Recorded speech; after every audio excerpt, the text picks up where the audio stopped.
The afternoon sun beat down on the pavement, turning the air thick and heavy. It was the kind of oppressive heat that made tempers flare and patience evaporate. A line of cars crawled down the narrow street, their drivers leaning on their horns, cursing the traffic and the heat. On the corner, a man stood by his car, sweat tracing lines down his dark skin as he dug through his wallet. Marcus Williams was a man who knew how to stay calm. At 42, he'd learned how to carry himself with quiet strength. He was tall, broad-shouldered, with neatly trimmed hair and a sense of quiet authority that came not from arrogance, but from knowing exactly who he was. He wore a crisp button-down shirt, sleeves rolled to his elbows, and dark slacks. His polished shoes reflected the hot sun. He was the kind of man who had worked hard to get where he was, and he wore that effort in the way he held himself. But right now, calm was hard to hold on to. Two uniformed officers stood a few feet away, their arms crossed. One of them, a young white officer with a buzz cut, spoke with sharp authority. "Sir, step away from the vehicle." Marcus raised his hands slightly, confusion flickering across his face. "I just need a minute," he said, his voice measured. The second officer, older and heavier, stepped closer. His hand hovered near the holster on his hip. "You're parked in a no-parking zone. That's a ticketable offense." Marcus sighed, holding up his wallet. "Look, I can pay the fine. It's not a problem." The younger officer narrowed his eyes. "License and registration." Marcus handed them over without argument. He knew how this worked. The older officer examined the ID, then his gaze darkened. "You have an unpaid parking ticket from last month." Marcus frowned. "That's a mistake. I paid that. Step away from the vehicle."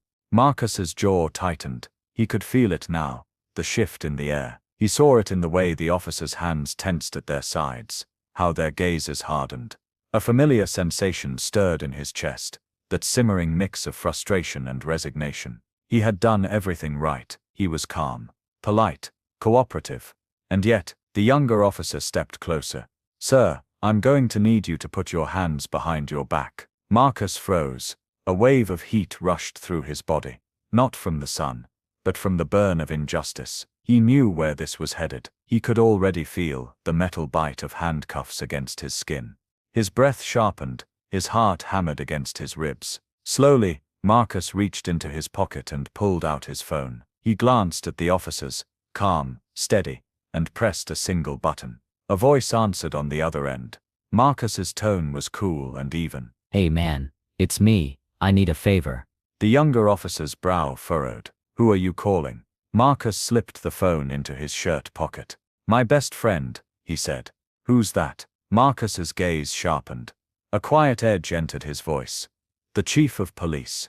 The officers exchanged a quick glance, the kind of wordless communication that happens when two people realize they might have just made a mistake. The younger officer's hand twitched toward his holster. The older one narrowed his eyes. "The chief of police," the older officer repeated, his tone half skeptical, half challenging. Marcus's gaze remained steady. "Yes." The younger officer stepped forward, his chest puffed out. His jaw was tight, the skin around his mouth stretched thin. "You think dropping names is gonna get you out of this?" Marcus didn't flinch. "No," he said evenly. "But respect should." The older officer's face darkened. He stepped in close, too close, his breath hot against Marcus's face.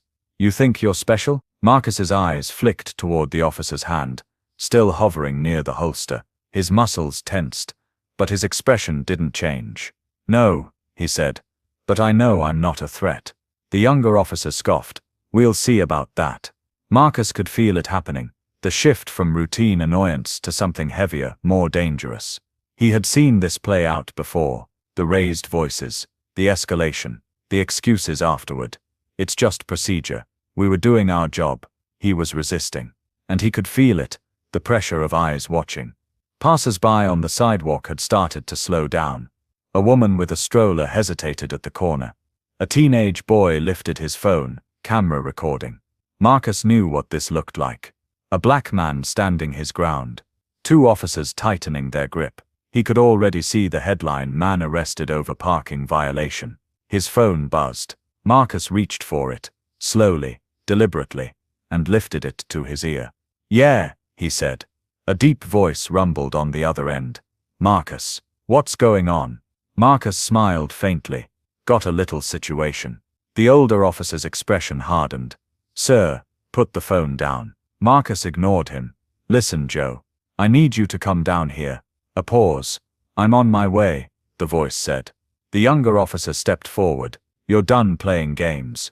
Hands behind your back, now." Marcus's jaw tightened. His muscles coiled beneath his shirt, but he stayed still. He looked at the officer's hand hovering near his hip. "You really want to do this?" Marcus asked quietly. The older officer's mouth curled into a sneer.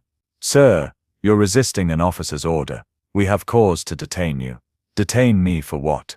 Marcus asked. The younger officer stepped behind him, cuffs in hand. "For failure to comply." Marcus exhaled.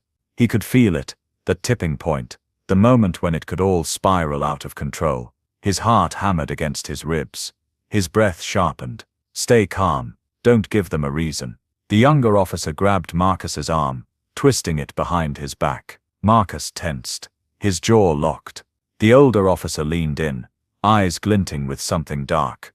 "Let's see what your friend can do for you now." Marcus was about to speak, when the sound of a car pulling up fast cut through the tension. A black SUV screeched to a stop at the curb. The door swung open, and a tall man in a dark suit stepped out. Silver at his temples. Sharp eyes that didn't miss a thing. His polished shoes hit the pavement with weight and purpose. The officers straightened, the older one's face drained of color. The younger officer's hand slid away from his holster. "Chief," the older officer said, voice cracking. Joseph Carter's gaze swept the scene in a single piercing glance.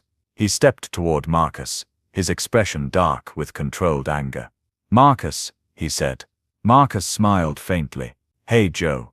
Carter's gaze sharpened toward the officers. His voice dropped into a hard edge. "Would one of you like to explain why you're trying to arrest my best friend?" The street was deathly quiet. The only sound was the faint hum of traffic in the distance, and the sharp clicking of Carter's shoes against the pavement as he stepped forward. His presence was commanding, the kind of authority that didn't need to be announced. The older officer's mouth opened and closed.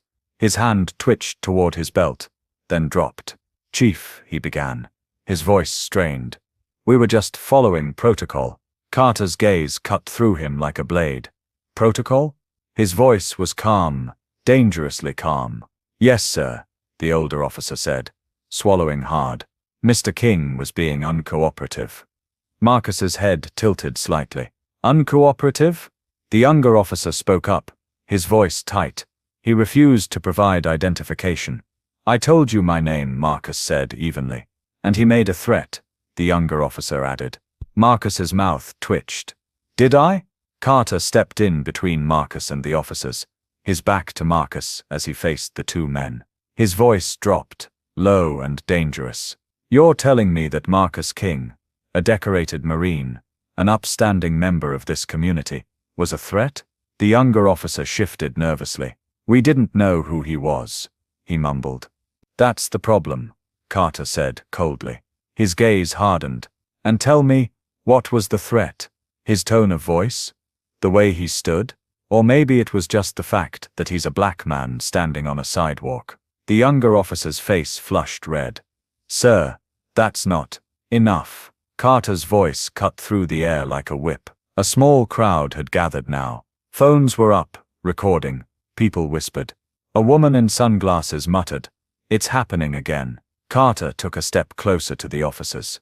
"If you had taken one moment to look at the man in front of you, really look at him, you would have seen what I see. A veteran, a man who's served his country with honor, a man who has more integrity than both of you combined." The older officer's jaw clenched. "With all due respect, sir." "No," Carter cut him off. His eyes flashed with steel. "Respect is not grabbing a man because he asked a question. Respect is not putting your hand on a holster when the man in front of you is standing still. Respect is not humiliating someone because you feel you have the power to do so." Silence. The crowd pressed in closer. Carter's voice sharpened. "And don't you dare tell me you were just doing your job. Your job is to serve and protect, not to intimidate and humiliate." The younger officer's mouth opened, but no words came out. Carter's gaze darkened. "Take the cuffs off," he ordered. The younger officer hesitated. "That's an order," Carter said, his voice razor-sharp. The older officer nodded stiffly at his partner. The younger officer's hands trembled as he unclipped the cuffs and released Marcus's wrists. Marcus rolled his shoulders, the tension in his muscles uncoiling. He met Carter's eyes. "You okay?" Carter asked. Marcus smiled faintly. "I've had worse." Carter turned back to the officers. His voice hardened. "You will both report to my office first thing tomorrow morning." The older officer's jaw tensed. "Yes, sir," he said quietly. "And you will apologize to Mr. King," Carter added. The older officer hesitated.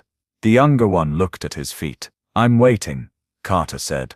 The older officer's eyes flicked toward Marcus. His lips pressed together. "I'm sorry," he said, his tone clipped and forced. Marcus's gaze remained steady. He nodded once. "Good," Carter said. The crowd began to disperse, but the tension in the air remained. Carter turned toward Marcus and clapped a hand on his shoulder. "You want to get a drink?" Carter asked. Marcus smiled. "You buying?" "Always." They started toward the SUV, Carter's arm still on Marcus's shoulder. Behind them the younger officer muttered, "Can you believe this?" Carter's head turned sharply over his shoulder. His eyes narrowed. "What was that?"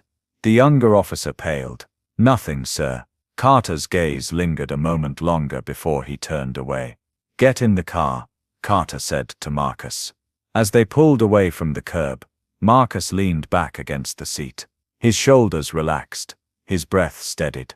"You didn't have to come," Marcus said quietly. "Yes, I did," Carter replied. "Because if I didn't, who would?" The drive back was quiet. Marcus stared out the window, watching the city roll by in a blur of gray and muted neon. Carter's hands gripped the steering wheel tightly. His jaw set. After a long stretch of silence, Marcus sighed. "You didn't have to go that hard on them." Carter's eyes flicked toward him, sharp and knowing. "Yes, I did." Marcus shook his head faintly. "They'll hate you for that." "Let them," Carter replied. His voice was low, steady. "They need to understand." Marcus leaned his head back against the seat. His arms crossed over his chest. "It's not the first time this has happened," he said quietly. Carter's jaw tightened, and it shouldn't have happened this time. Marcus exhaled through his nose. His hands rubbed the faint red marks around his wrists where the cuffs had dug in. "I've gotten used to it," he murmured. Carter's hands tightened on the wheel. "That's the problem," Carter said. "You shouldn't have to." They pulled up outside Marcus's brownstone.